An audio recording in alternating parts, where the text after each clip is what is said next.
Isa na naman pong mainit na balita ang kumakalat dito sa mundo ng cryptocurrency. Ang posibilidad na umabot daw si XRP sa presyong $100 ngayong taong 2025. Ayan, marami po ang nangangarap na makita ang ganitong presyo. Lalo na't kamakailan lang ay nagpakita po ng matinding pag-angat itong si XRP. Pero realistic ba talaga ang target na ito? O isa lamang itong overhype prediction? Yan po ang ating aalamin sa video na ito.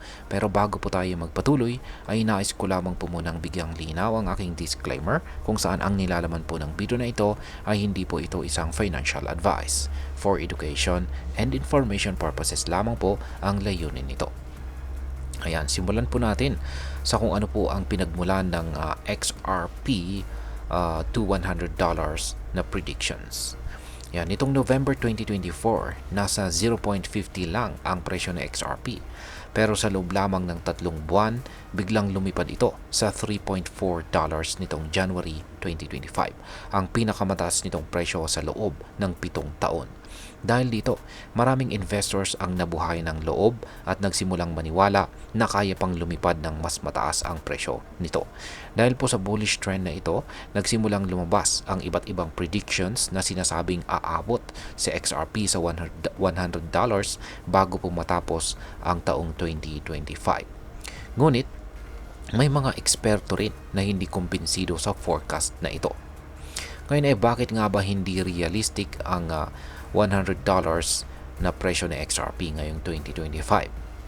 Yan, isa sa mga kilalang XRP market analyst na kilala bilang the XRP guy ang nagsabi na bagamat gusto rin niyang makita si XRP na umabot sa $100, hindi ito posible ngayong taong 2025. At meron po siyang tatlong mga dahilan.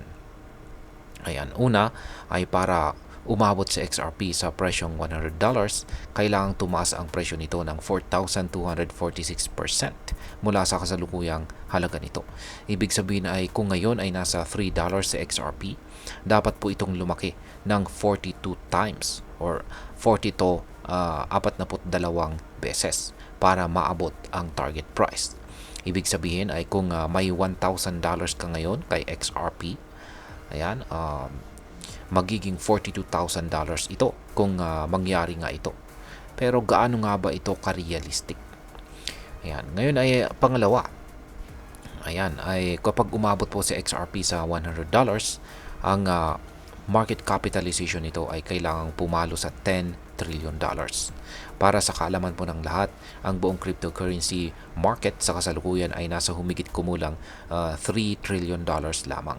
Ibig sabihin ay kailangan pong lumaki ang market cap ng XRP ng higit sa 3 beses sa buong crypto market ngayon na mukhang imposible sa loob lamang ng 1 taon.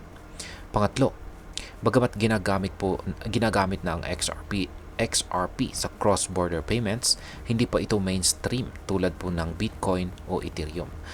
Kahit may magandang utility sa XRP, hindi pa rin ito sapat para itulak ang presyo nito sa triple-digit level sa loob ng taong ito or 2025. At ngayon ay may pag-asa pa rin ba si XRP?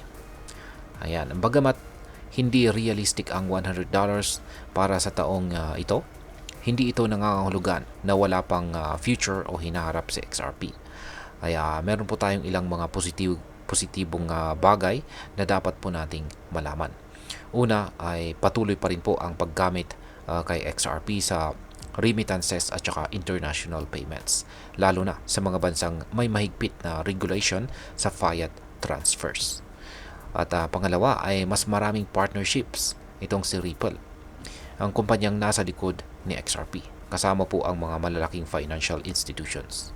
At pangatlo ay may potential pa rin ang presyo ng XRP na tumaas, pero hindi kasing extreme ng $100 sa loob ng 1 taon lamang.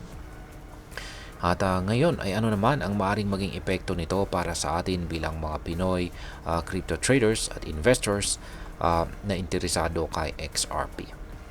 Yan, bilang Pinoy crypto trader or investor ni XRP ay mahalaga pong malaman natin ang realidad sa market. Kung naniniwala ka agad na aabot sa $100 sa XRP sa loob lamang ng 1 taon, maaaring mag-over-invest ka o magkaroon ng maling expectations.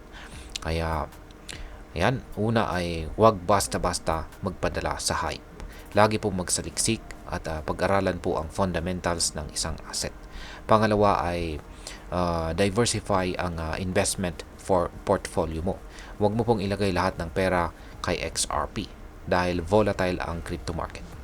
At pangatlo ay gamitin po ang long-term na mindset. Habang may potential po si XRP, mas maiging maghintay po ng tamang market conditions kaysa umasa sa unrealistic price targets. At ayan, bilang panghuli ay ano naman ang aking masasabi dito. Ayan, realistic nga ba talaga ang $100 na presyo para kay XRP ngayong taong 2025?